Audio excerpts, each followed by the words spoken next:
you can have different personas across your audience, right? That if the majority of your audience doesn't care about that, then that's fine. Just get the thing out and get it in front of them, and they're going to love it. But if there is a subset of your audience that you think would care about that, just depending on what your content is or whatever, create a space for them. Maybe that's where some sort of premium content, some membership model, some Patreon stuff, like that works really well. Welcome to the Marketing Stuff Podcast. If you're looking to create amazing stuff that gets attention and creates fans, you're going to want to strap in. If you're a returning listener, returning guest, welcome back to the Winning Circle. I appreciate your support. If you're new, come on in. The water's fine. We're happy to have you. This show is designed to help you step up your marketing game in a way where you don't feel frustrated or overwhelmed by the information that you learn. Make sure you hit the subscribe button so you can get notifications about new episodes. But that's enough about the show stuff. Let's go ahead and dive in. So today's guest is a phenomenal media expert. He's the co-founder of LAS Media Group and a real estate agent for Coldwell. My friend, Logan. Thank you so much for joining the Marketing Stuff Podcast family. Hey, I'm so happy to be here. We've been friends for a long time. Yeah. I'm excited to dig into it. Yeah, little note for anybody that's been paying attention. He is not a guest from TikTok. I met him in real life before TikTok really kicked off good. So if you are keeping track, do me a favor, go ahead and shoot me an email over to Maurice at marketinggrowthstrategy.com with the number, and I'll enter you in for a drawing at the end of the month for a semi-fabulous prize. All right, so today's show, we're just going to be talking about making some cool stuff, specifically around media, right? Because that's where you spent quite a bit of time, especially over the last. When did you start LAS Media Group? How long ago was that? Man, so we soft launched in the last day of May 2021. And we formed the LLC in the spring of 2022. Yeah. And now we're reinventing everything in January of 2023. So we're pivoting, that's absolutely, what you do. Absolutely. So let's start a little bit into that. So how did you get into media in general? Yeah. So I think from a creation standpoint, that's been a part of my life forever. I'm a music guy. I'm a theater guy. I'm an actor. So that performative aspect, that's always been a part of it. And then I'm a video game guy as well. So I'm a gamer. I've been doing that my whole life as well. I didn't know that. And yeah, pretty hardcore actually. And eventually it got to the point, maybe late college, right out of college, where I wanted to combine those things if possible. And so I was writing video game reviews online. And freelancing in that industry. And I thought maybe that would be the path I go down. And I ended up hosting a podcast for a review site and bought a USB microphone, plugged it into my laptop and just started figuring things out and kind of made it happen that way. And then very quickly convinced a video game publishing company to hire me to interview people in the video game publishing industry, multimillionaires, people who have done incredible things. And I'm just, this kid in an apartment with a USB mic. And so we made that show. It's called Indie Insider. I think we ran for like 50 some episodes, which is very cool. And then, from there, my passion for podcasting and media creation just kept escalating. Yeah, that's an interesting story. One of the things that I love about doing these type of shows or interactions is that you learn things about people that don't necessarily come up in a regular conversation. Like, oh, What did you do when you were sitting in your apartment? Oh, I ran an indie game review show. Like, oh, me too. Yeah. For our 50th episode, I interviewed Nolan Bushnell, who's the founder of Atari and Chuck E. Cheese. Yeah. Funny enough. Just like crazy things were happening. And, I just kept saying yes to opportunity and figuring out as I went. Yeah. So where'd you go after the 50th episode? What was the transition? So really that show wasn't my show. That show was the publisher's show. And the publisher ended up closing down after a little bit and making some changes. But I developed all of those skills and that passion for all of that work. And at the same time, I'd been working in our community here in Cedar Rapids, Iowa, and working with local nonprofits, working with small businesses in marketing, community engagement, development.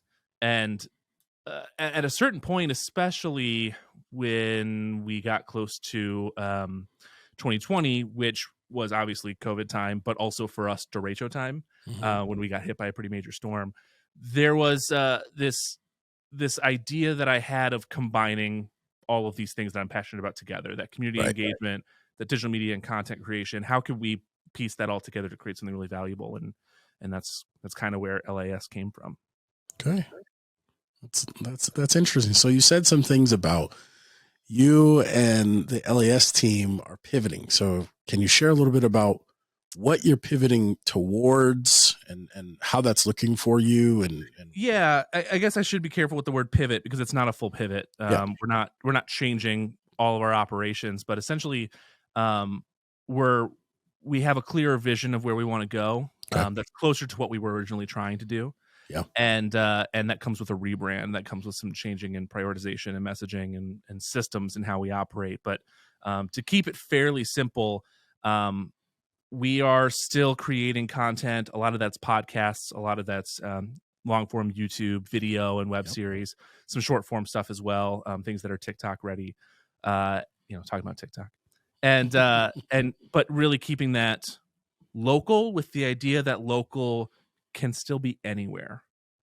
So we're playing around with that. There's a tech aspect of it that we're leaning into as well, and really just trying to lower the barrier of entry for people to create content and find an audience right there in their community. So that's really what we're playing around with, and along with that comes a rebrand. So we're still figuring that out as of today, as of this recording, but we'll have more soon. And whatever we talk about today is still going to apply. Good. Congratulations on just the stuff you guys have done so far, right? This stuff it's just it's funny because that's actually how the show got its name.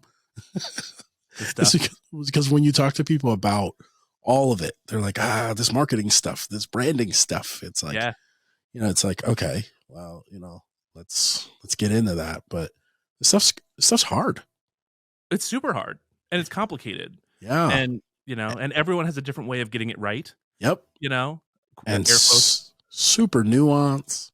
Yeah. Right. Even with you're talking about, rebrand, you talk to 10 different branding people that are at the top of their game and they're all going to come up with something different. Yep. And it's not that any one of them is wrong. Correct. It's just, you got to find the one that feels more right. Mm-hmm.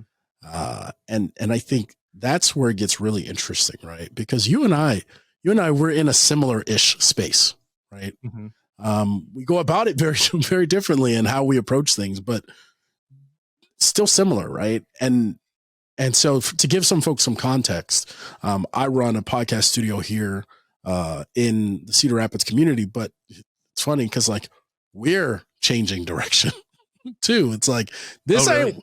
This is not this four walls cannot be all right. And so for us, again, to transparency, whatever I share today will still apply, but we're looking at how do we help people launch shows and create content that allows them to build an audience without all the stress, right?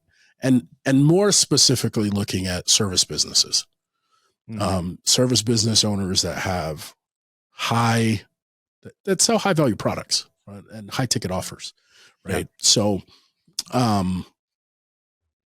very much so, somebody's building a website right now and it's like, all right, so, what does this look like when it's all built? I don't know. But that is the one thing that I will say stays pretty constant. And what I find to be interesting, and you let me know where you fall in this, is that when you do more with media, you find out you're discovering yourself constantly. And you're like, oh, snap. What I thought is no longer, right? And so I have to change some direction. So, what are some things that you wish you knew when you started, LAS, or when you could go back to the apartment with the USB mic? Sure. Yeah, I think that we've been having a lot of conversations right now as we kind of reevaluate where we're at and how we want to do things and where we want to go. And I think a lot about the difference between want and need, Mhm. and the difference between content and system. Yeah. What I mean by those things is um, the one thing that we're really focused on is lowering the barrier of entry for people Yep. to create great content. But the truth is that you can record a pretty solid podcast right on your phone if you wanted to, right? Absolutely.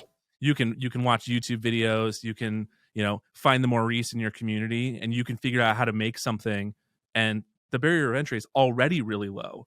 But Yep. there's this expectation that you need to be creating content at a certain level in order to achieve something, in order to break through all the noise, Mhm. maybe, whatever that looks like.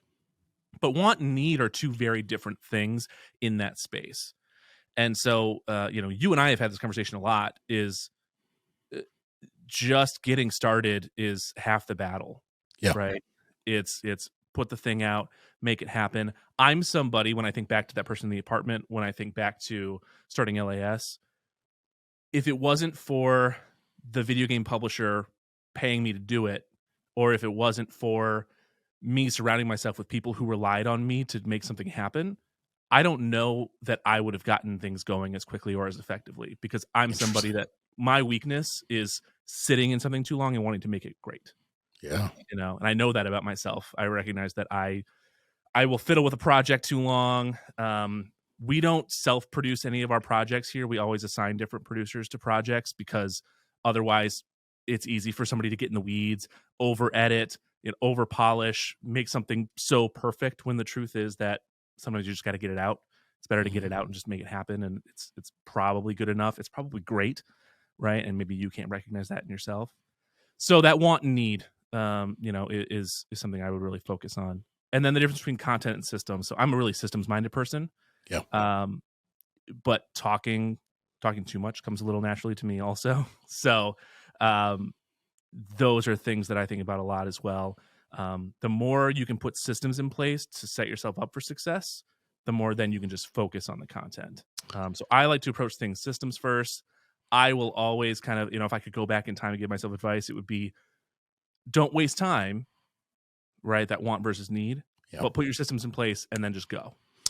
Yeah. I think that that idea of systems, it's so funny because that has been probably my biggest focus over the last like 6 months, Yeah. which is like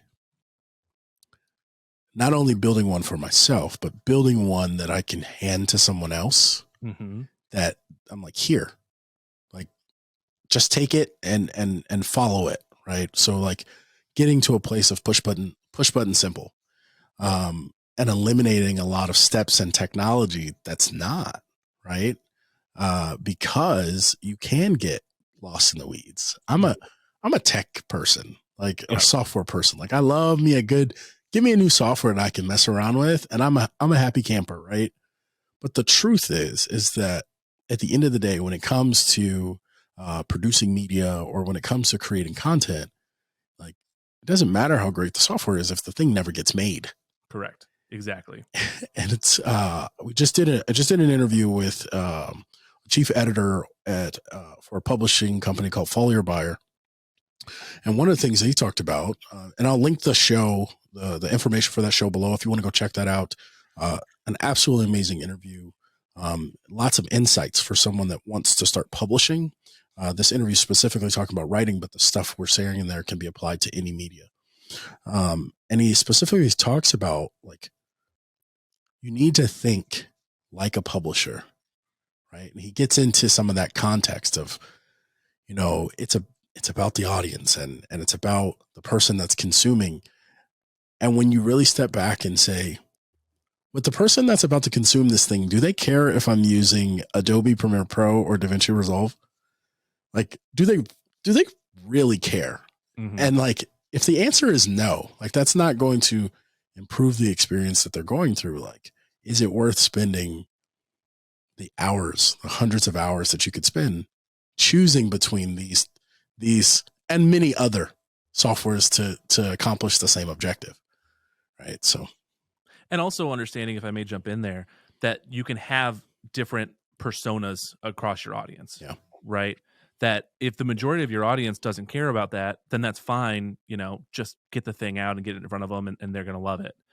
But if there is a subset of your audience that you think would care about that, just depending on what your content is or whatever, create a space for them. Maybe that's where some sort of premium content, some membership model, some Patreon stuff like that works really well. Yeah. I want to know, that Maurice is using Riverside, to record this, right? I want to know if he's using DaVinci or whatever, or if he's an Adobe guy, whatever that looks like. Yeah. I want to know his process and behind the scenes thing. So like, monetize me and create space for me, right? That's not that's not hurting me in any way. That's not a negative thing. It's a positive thing because I want to be in that space. So creating space for all of your different personas across your audience, recognizing what that is. And just for context, we are using Riverside to record this. Which a lot of people use Riverside. It's really cool. It's phenomenal. Stuff. Yeah. It's phenomenal. And I highly recommend it. This is not a promotion of any kind. There's no affiliate links here. But I highly recommend it. If you think you want to do this, please, I say this, like I say, please don't use Zoom, but if it's what you got, it's what you got. But if you can afford to not use Zoom, I'd almost say buy a entry-level mic instead of getting the $500 mic and upgrade to Riverside. Interesting. So no, that's great. That's great. That's awesome. I love that. Yeah, because the fact alone that you can get 2 separate audio tracks will allow you to do things that you cannot do in something like Zoom. And so then we get into a lot of other stuff, but I'm the type of guest that's going to record the audio on my side regardless. But most guests probably won't do that or won't be able to do that. So a service like Riverside that's built for this specific function, whereas something like Zoom, as great as it is for many things, it wasn't designed to record a podcast like this. No. So if you can use a software or a service that is designed to do what you need to do, that's always going to be a step up. But you're right. Going back to conversation, don't let that be a hindrance to getting your content out. Absolutely. So if you could, so we're talking about this idea of like not letting things be a hindrance, right? And what do you wish you knew? If you could go back and like coach yourself and like, what would you tell yourself? Let's not go back to the apartment. Let's go back to LAS. Cause I remember us talking about LAS. Oh yeah. Yeah. You've been at the whole thing. Yeah. We were at the Olympic. You're like, I think I'm going to do this thing, man. I was like, well, great. Yeah. Well, look, I mean, you and I did a professional development course together through our Chamber of Commerce, Leadership for 5 Seasons, which was awesome. And that's how I met you. And I latched onto you really hard because you've got a brain that's always thinking, and you're in this space, you care about this stuff, and you weren't in this space when we met. No. So we've kind of been on interesting journeys in parallel with each other, which has been cool, and we've crossed paths in certain ways. So yeah, it's been awesome to just kind of to be parallel to you as we kind of go through this. But yeah, if I could coach myself, especially in the early LAS days, well, one, I mean, hey, let's step out of me for a second and say, hey, go to therapy. I'm an anxious guy. I especially in late 2020. In 2020, I was laid off. I was working at a radio station. I was trying to figure out what I wanted to do. COVID hit, and I got cut, and decided to step into real estate at that point. And LAS started as a real estate marketing company, which I think is probably what we talked about. And I wanted to emulate what I saw some people doing out in New York. And I was like, I can take that idea and I can bring it to, mid-sized city, Iowa, and create waves that way, and take, something that wasn't necessarily brand new, but that was content driven, and bring that to this area. And really quickly, I think we saw the opportunity to pivot to something that was broader, that wasn't just for real estate, but that was for creators. And we had and me in particular, I had so many people in the theater community. I think this is a really unique area for artists and creatives that are operating and looking for other platforms and mediums to operate within. And so we pivoted to that. We launched a podcast network, and then from there, the kind of scalable idea and the actual problem we were trying to solve became clearer. Mm, And so, in terms of coaching, I mentioned go to therapy. I think that's knowing where you're at. Mental health is a huge thing for anybody. So definitely absolutely. assess who you are and where you are in relation to the problem you're trying to solve, and figure out Right. how you need to get yourself there, not just your solution. But additionally, I would coach myself in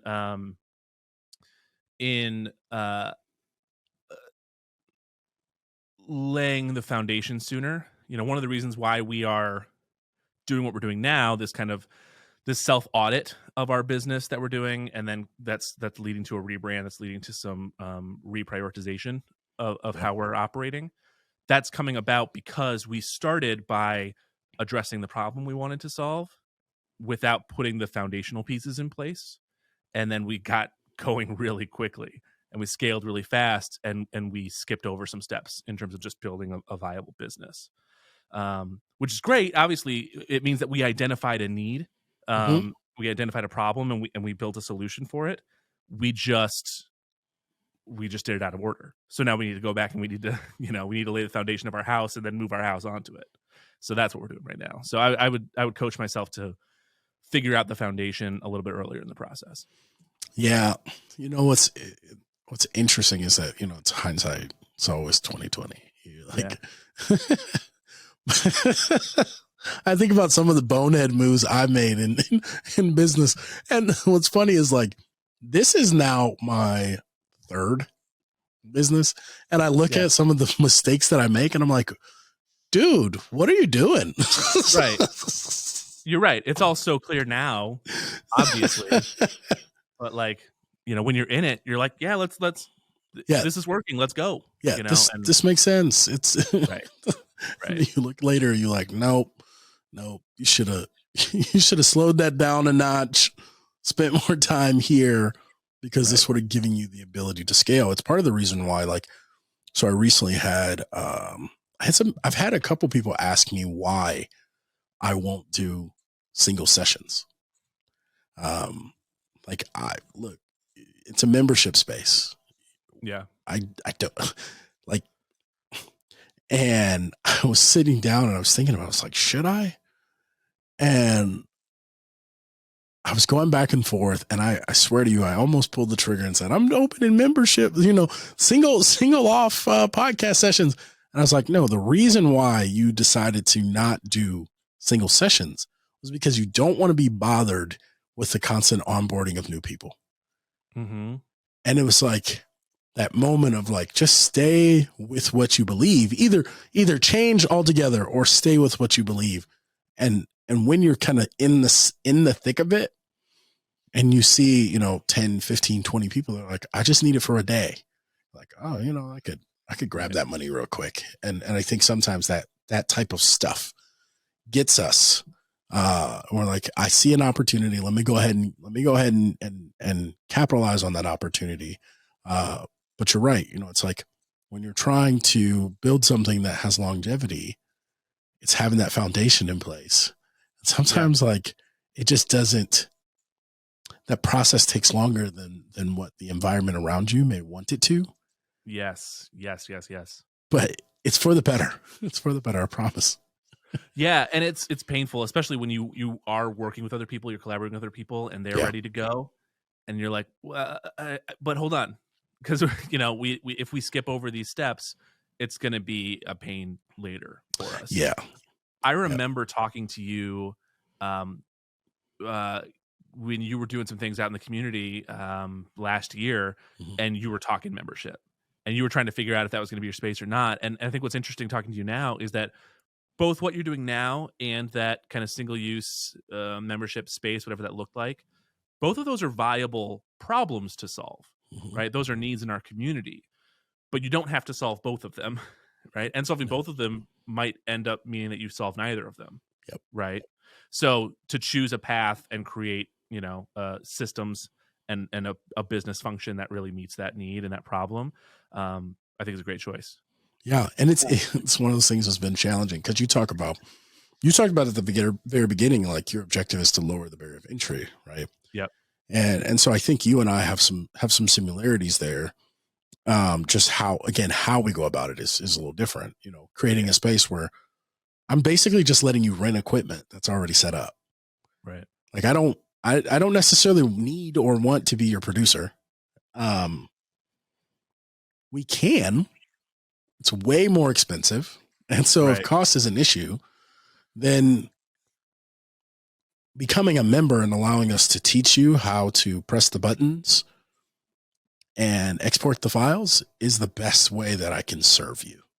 Mm-hmm. Right. And that's been an interesting thing to try to stay with as I see other opportunities.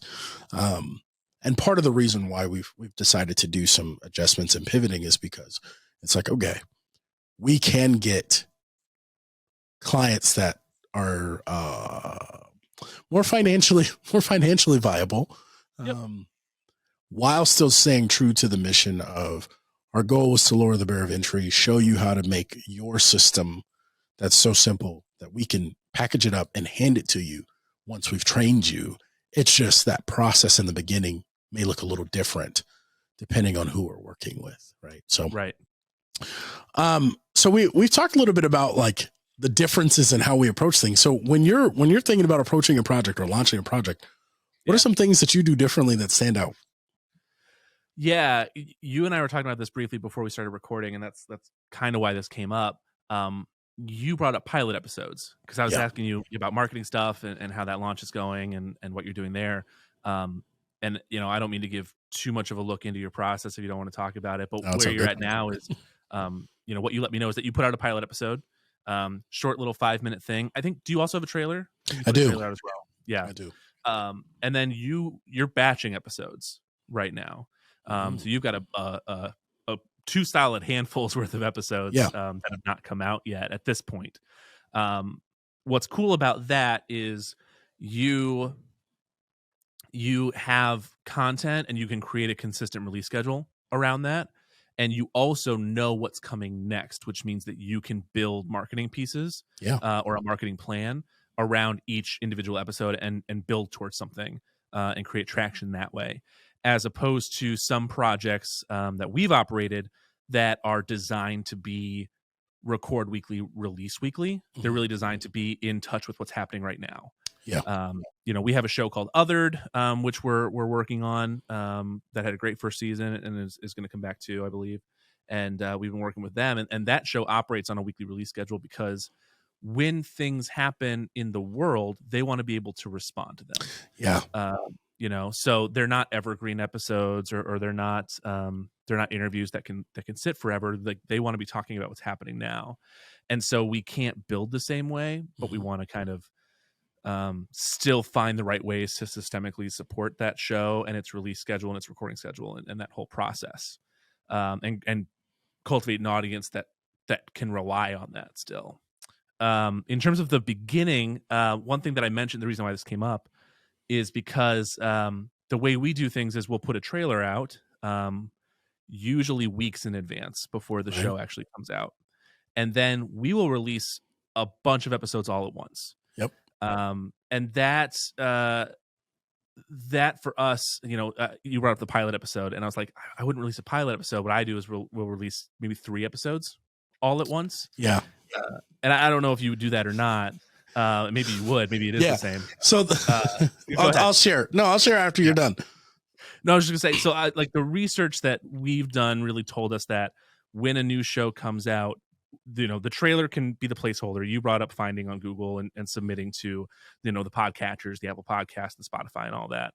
The trailer can serve that purpose, and then releasing multiple episodes at launch, especially if you've done a good job of building up some audience and some hype towards it. If you build a community in advance that are ready for that, then you can boost your listens with multiple episodes. You can give your audience more to consume. And you can build more initial launch traction that way, and then make sure you have a really consistent schedule after that. So it may be a very similar model. It is. Just that pilot episode was maybe the difference. Yeah, it is. And you and I, because the podcast that I focus on are video first. Um, our Yeah. our drop minimum is actually 5 episodes. Okay. Um, especially if a person has a new YouTube channel. Yeah. That's kind of YouTube's preference, right? Right when they're like, okay, you're consistent, right? It's about 5. So, yes, very much so. But you'll also notice that when you go and look for the podcast, there is no pilot YouTube episode. Mm-hmm. And so there's some content that does not cross over. So that's part of it too. Interesting. But Gives you reason to follow both places. yes, strategically though, the reason why we do a pilot episode versus a trailer, and you can get around this if you want to publish the trailer as an episode instead of a trailer, but Mm-hmm. there are platforms that will not allow someone to review unless they've listened to an episode. Interesting. Okay. Yes. And Is so this specifically Spotify's new review Spotify, system? and I think Apple requires that you listen to maybe they don't, but Spotify for sure requires that you have an episode, and if it's categorized as a trailer, they can't review you. Yeah.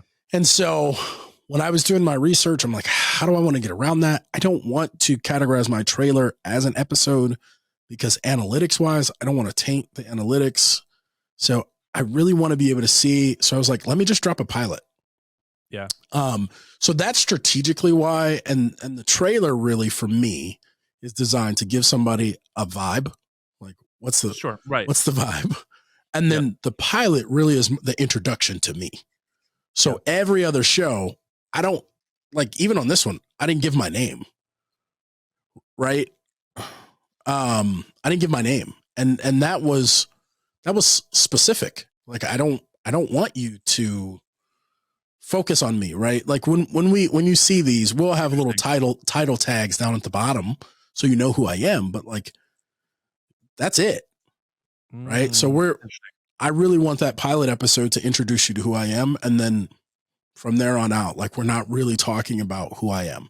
Now, 9 times out of 10 what will happen is we'll do another episode, probably 25 in, where I do another heavier introduction in the beginning to catch people that are picking up the show from there. But my belief is that anybody listening now will more than likely jump back to the pilot episode, right? Mm-hmm. If they really like the show that they come in on. And the real desire is that you stay around long enough and that you're like, I don't know who, like I see his name, right? His show seems pretty cool. And so I want to spend some time really diving into who this person is. So really, really stepping away and like, this isn't even about me, dude. Right? This is about you and the person that I'm interviewing, allowing them to take center stage. And then like, I'm just kind of the one that's facilitating the conversation so that you can gain the knowledge from that person. And if you really love who I am, then we'll get to know one another, right? We'll learn one another. So that's interesting. And it identifies that even though we may be doing the same things, we may still be approaching them from different directions. Yeah. You know, we have another show on our network called the Groove Life Podcast that's hosted by a guy named Shane Lunsford. And Shane's awesome. Shane is a rocker dude. He's a big guy. He has the dreadlocks, always wearing black, painted nails. Like that's who he is. And it's an interview show talking about the things that make you groove in life. And so in terms of like equating it to an episode of this, right? It's functionally very similar. It's one-on-one interviews. They're talking about different things, obviously, but like from a formatting perspective, it's not dissimilar. But one thing we've talked about a lot is actually focusing a little bit more on Shane. Yeah. Especially early on in an episode, because we want Shane to be this persona. We want Shane to be at the forefront of the show, the entry point for it. You might tune into an episode because of the guest, and that's a really obvious entry point for interview-based shows like this.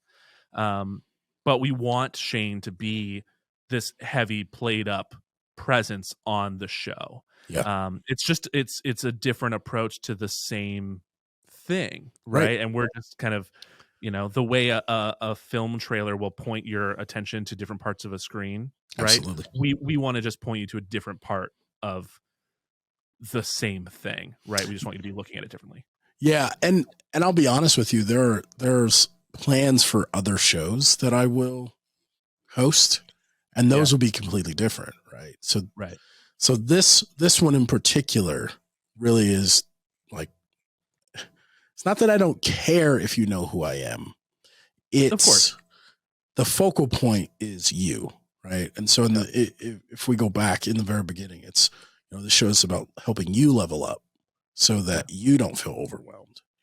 Yeah, you. We're talking to you.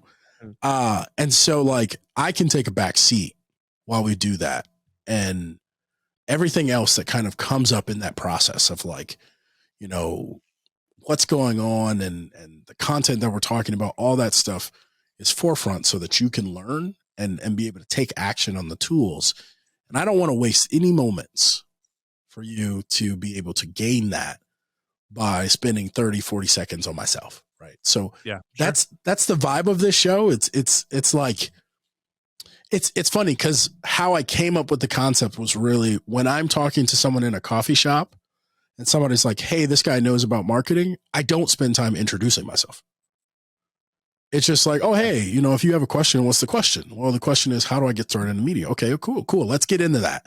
And then at the very end, it's like, oh yeah, by the way, right? So that's I'm playing with it, right? We'll see. Sure. No, probably in episode 30, and it's like, welcome to the Market Stuff Podcast. Like this, I'm Maurice Day. Like, that wasn't working. You know, if we're turning that into like tactical advice for you, the listener, you know, I think what's really interesting about that is it's not just about what you say, but it's how you say it. Yeah. Right. If we're boiling that down, there are 100 different ways to say the same sentence, right? Probably more. And so when you think about the media that and the content that you want to create, whether it's a long form podcast, whether it's a short form TikTok, like think about the way that you are presenting what you are presenting and what that actually says to your audience. What does your audience actually want from you? You know, Maurice, it sounds like you feel like the people who are coming to this specific show, marketing stuff, they're here for the content, right? Like Maurice is great. Maurice is the right host for this because Maurice knows his stuff, but we can take that for granted. We're here for the content, right? Let's get into the meat of it. You know, let's get into this conversation. I came here because I saw Logan's name on it, right? I'm part of Logan's network. We're going to get right into the meat of it. That's great. You can format it 100 different ways. So just think about, you know, how you put something together says to your audience, you know, and what that means.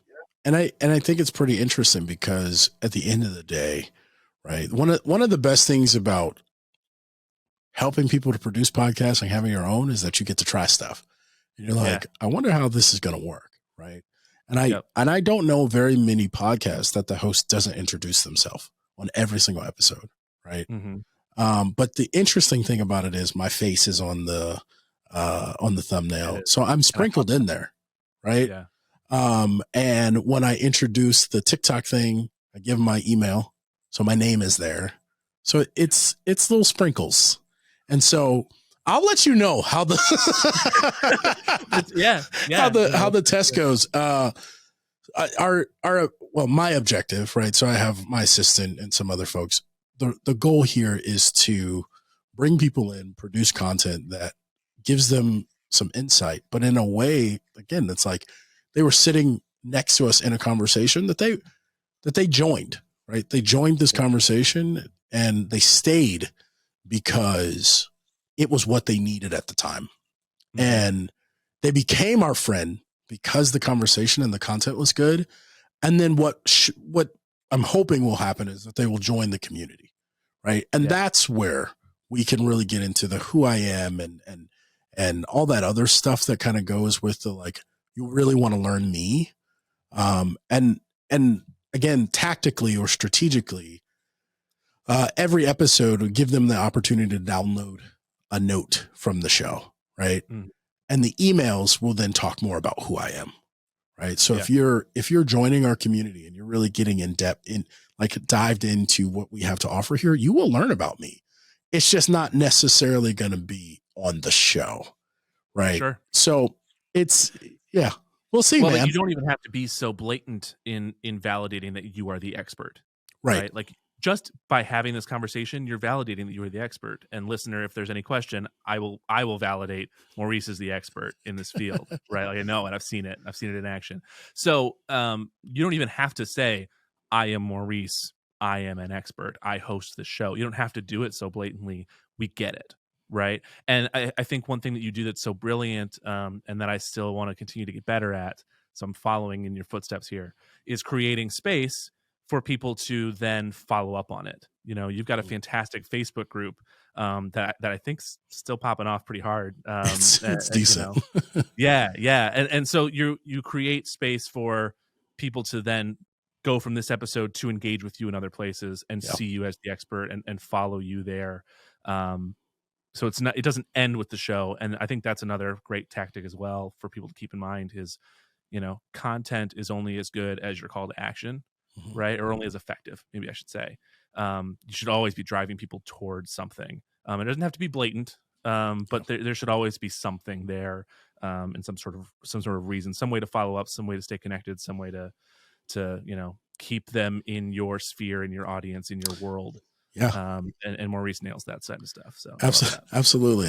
You know, it's funny because right before we got on here, I'm like doing some education stuff on how to write better emails and how to do it better. Right. And it's because there's just so much nuance to everything that we're doing. And then finding your way. Right.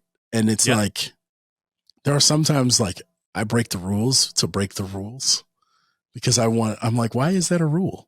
Right. So it's like, but you can't break a rule unless there is a rule. Yeah. Right. So you know, then that becomes to establish the box in order to break out of it. Absolutely. And I've just for context, everybody, I've done tons of shows where I introduce myself. If you're curious, I'm Maurice, right? If you haven't picked that up yet. Okay. So as we get kind of towards the end here, if the listener could only take away one thing, or if you're watching on YouTube, thank you for hanging out with us. If they could only take away one thing from everything that we shared, what would it be?